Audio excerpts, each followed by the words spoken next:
बच्चों, आज हम कक्षा 10 विषय सामाजिक विज्ञान में भारत और समकालीन विश्व इतिहास में खंड 1 देखेंगे, घटनाएं और प्रक्रियाएं, जिसके अंतर्गत अध्याय 1 है यूरोप में राष्ट्रवाद का उदय, जिसका हम पहला पाठ हम देखेंगे। इसके पहले हम सिलेबस के बारे में कवर कर चुके हैं। तो सबसे पहले इसमें हम देखेंगे भूमिका। 18वीं शताब्दी के उत्तरार्ध में जब फ्रांसीसी क्रांति हुई, तब एक नया विचार सामने आया राष्ट्रवाद का। यह विचार था कि एक भाषा, संस्कृति और इतिहास साझा करने वाले लोग एक राष्ट्र के रूप में संगठित हो सकते हैं।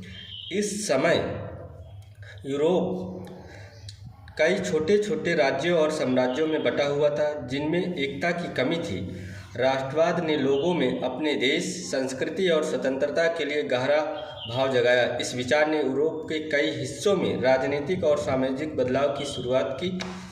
इस प्रक्रिया में निम्नलिखित कारकों का महत्वपूर्ण योगदान रहा, अर्थात यूरोप में राष्ट्रवाद के उदय में कौन से ऐसे कारक हैं जो सहायक रहे हैं, उसको हम पॉइंट फार्म में देखेंगे।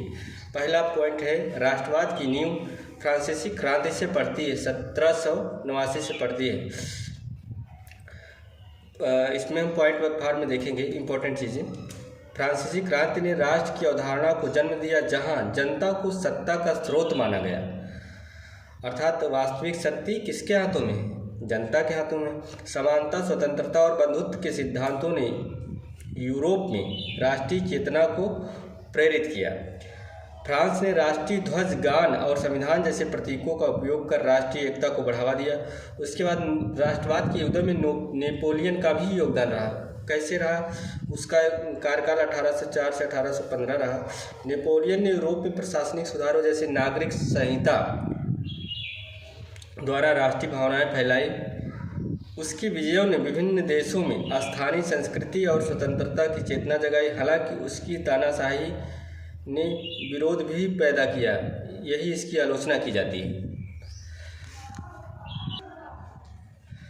तीसरा है 1830 और 1848 की क्रांतियाँ। पहला पॉइंट है 1830 की क्रांति। फ्रांस, बेल्जियम और पोलैंड में उदारवादी राष्ट्रवादी आंदोलन हुए, जिससे संवैधानिक राजतंत्र की मांग की गई। 1848 की क्रांति। यूरोप भर में जनतांत्रिक अधिकारों, राष्ट्रीय एकीकरण जैसे जर्मनी और इटली का एकीकरण और सामाजिक न्याय की मांग उठी। उपरोक्त चीज़ों से राष्ट्रवाद के उदय में सहायक रहे। चौथा, जर्मनी और इटली का एकीकरण। जर्मनी, ऑटो वान बिस्मार्क ने रक्त और लौह की नीति से छोटे राज्यों को प्रशा के नेतृत्व में, किसके नेतृत्व में? प्रशा के नेतृत्व में एकजुट किया। 1871 में इटली का एकीकरण में कौन से सहायक रहे? मैजनी थे, गैरिबाल्डी थे और काबूर ने यंग इटली आंदोलन चलाकर इटली को एक राष्ट्र बनाया। इनका कार्यकाल रहा 1861 से 1871 तक। पांचवा है सांस्कृतिक राष्ट्रवाद। भाषा, इतिहास और लोक कथाओं ने राष्ट्रीय पहचान बनाने में मदद की। उदाहरण, ग्रिम भाइयों ने जर्मन लोक कथाएं एकत्र कर जर्मन राष्ट्रवाद को बढ़ावा दिया। पोलैंड में संगीत और साहित्य ने रूसी दमन के खिलाफ लोगों को एकजुट किया।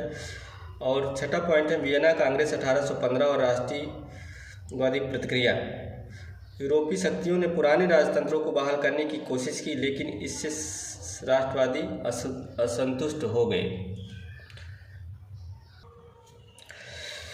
बच्चों, इसके बाद हम देखेंगे कि राष्ट्रवाद है क्या। नेशनलिज्म यह एक ऐसी विचारधारा और भावना है जिसमें व्यक्ति अपने राष्ट्र के प्रति गहरी निष्ठा, प्रेम और गर्व महसूस करता है। इसमें यह विश्वास शामिल होता है कि उसका राष्ट्र सर्वोच्च है और उसे स्वतंत्र, एकजुट और समृद्ध बनाए रखना चाहिए। राष्ट्रवाद के मुख्य तत्व क्या है, अर्थात मुख्य कारक क्या है?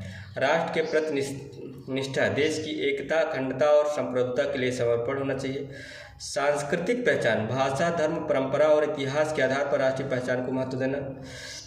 स्वराज्य और आत्मनिर्भरता, अपने देश के लिए स्वतंत्र निर्णय लेने और बाहरी हस्तक्षेप से बचने की भावना।